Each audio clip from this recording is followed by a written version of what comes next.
दोस्ताना हिंदी क्लासेस में आप सभी का स्वागत है। आज जो हम पाठ पढ़ेंगे उसका नाम है सीखो शिष्टाचार। क्या नाम है उसका? सीखो शिष्टाचार। इस पाठ में दो महिलाएं हैं। ओके, दो महिलाएं हैं। एक का नाम है प्रतिभा, एक का नाम है प्रतिभा और एक का नाम है शोभना।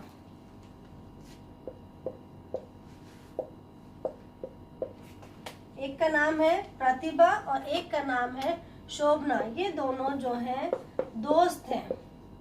ओके, ये दोनों कौन है? दोस्त हैं आपस में। एक दिन प्रतिभा जी अपनी सहेली यानी कि अपनी दोस्त शोभना जी के घर उनसे मिलने जाती हैं। प्रतिभा जी की एक बेटी है, एक छोटी बेटी है, उसका नाम है मधुलिका। क्या नाम है उसका? मधुलिका। वह बहुत छोटी है, वह कक्षा 1 में पढ़ती है। तो जब प्रतिभा जी अपनी सहेली शोभना से मिलने गई तो वह अपने साथ में मधुलिका को भी लेकर गई। जब ये लोग शोभना जी के घर पहुंचे तो मधुलिका ने शोभना को हाथ जोड़कर सबसे पहले नमस्ते किया। तो शोभना जी बहुत खुश हो गई देखकर कि इतनी छोटी सी बच्ची इतनी अच्छी तरह से नमस्ते कर रही है। वो बहुत खुश हो गई। शोभना जी का एक बेटा है धीरू। शोभना जी का बेटे का नाम क्या है? धीरू। तो शोभना जी ने अपने बेटे को आवाज लगाई और बुलाया उसको और कहा कि देखो घर में कौन आया है, आकर प्रतिभा जी और शोभना से मिलो। तो जब धीरू घर में आया तो धीरू के हाथ में बैडमिंटन था। धीरू बाहर क्या खेल रहा था?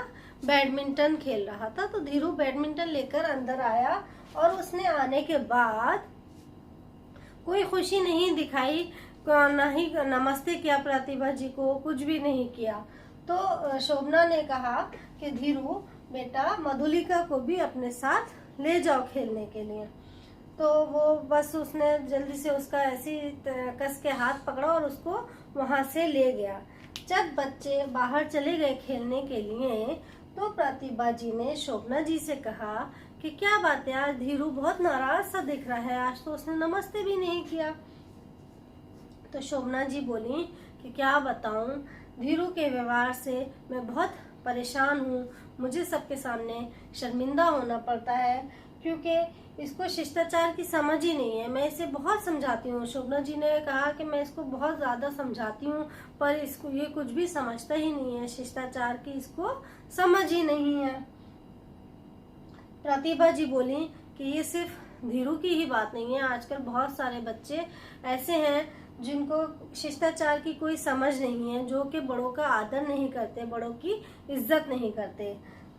उन्होंने कहा, आपस में ये दोनों बातें करने लगी और कहने लगी कि हाँ, घर आए मेहमान को नमस्ते करना, उन्हें पानी लाकर देना, साथ ही साथ आदर के साथ आप कहकर बोलना, ये सब अच्छे बच्चों की निशानियां हैं, अच्छे बच्चों के लक्षण हैं। उन्होंने कहा आजकल बच्चे क्या करते हैं, बहुत से बच्चे कुछ मतलब शिष्टाचार है ही नहीं, मैनर्स जो है ही नहीं। वो लोग क्या करते हैं, बहुत से बच्चे किसी के घर जाते हैं तो वहां पर जाकर अपने बहुत ही बैड बिहेवियर शो करते हैं, अच्छा व्यवहार शो नहीं करते।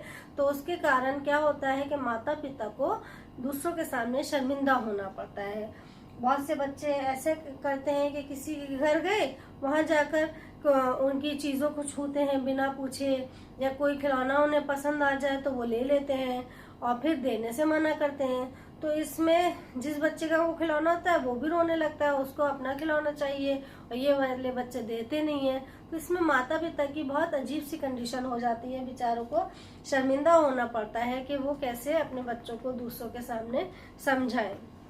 इसी तरह कुछ बच्चों की और बुरी आदत होती है, वे क्या करते हैं कि अगर उनको कुछ बात कहनी है तो वो अपनी माँ का साड़ी का आंचल या दुपट्टा पकड़कर खींचने लगते हैं, चिल्लाने लगते हैं। अगर उनको वहां पर पसंद नहीं आता तो वो चिल्लाने लगते हैं और घर जाने की जल्दी करने लगते हैं।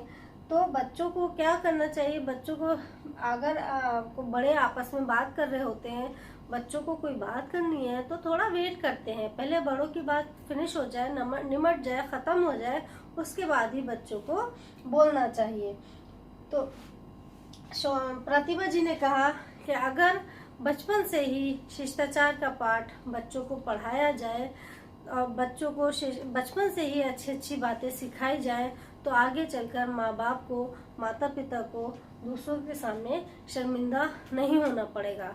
प्रतिभा ने शोभना से कहा कि चिंता करने की कोई ज़रूरत नहीं है, चिंता करने से कुछ नहीं होगा, तुम बस धीरू को प्यार से शिष्टाचार का पाठ पढ़ाओ, प्यार से धीरे धीरे थोड़ा उसको समझाओ, वो ज़रूर समझेगा और फिर तुम्हें किसी के सामने शर्मिंदा नहीं होना पड़ेगा। जो बच्चे शिष्टाचार का पाठ पढ़ लेते हैं, जो बच्चे शिष्टाचार अपनाते हैं, जो बच्चे शिष्ट बच्चे होते हैं, तो वही बच्चे आगे चलकर सफलता की सीढ़ियाँ चढ़ते हैं।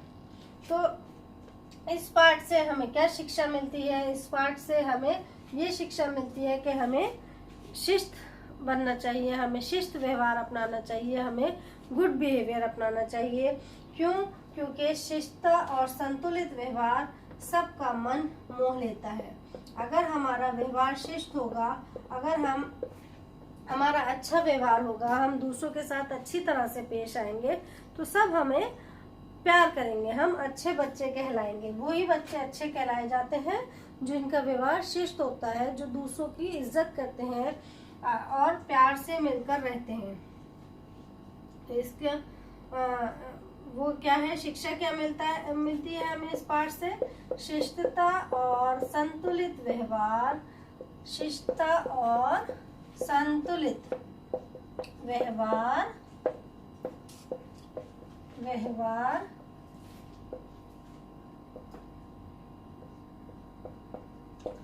सबका मन मोह लेता है, सबका मन मोह लेता है।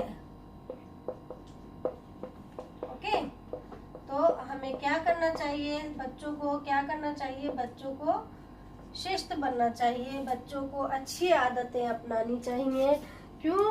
क्योंकि वही बच्चे जीवन में सफलता पाते हैं जिन बच्चों में शिष्ट व्यवहार, जिन बच्चों का व्यवहार शिष्ट होता है, और वही बच्चे सफलता की सीढ़ियाँ चढ़ते हैं। ओके, तो उम्मीद करती हूँ आपको ये पाठ समझ में आया होगा और मेरी वीडियो पसंद आई होगी। और इसको पसंद आए इसको ज़रूर लाइक कीजिएगा। चैनल को सब्सक्राइब नहीं किया है तो इसको सब्सक्राइब कर दीजिए, ताकि जब मेरी अगली वीडियो आए तो आपको पता चल जाए। साथ ही साथ बेल आइकन का बटन भी दबा दीजिएगा। धन्यवाद।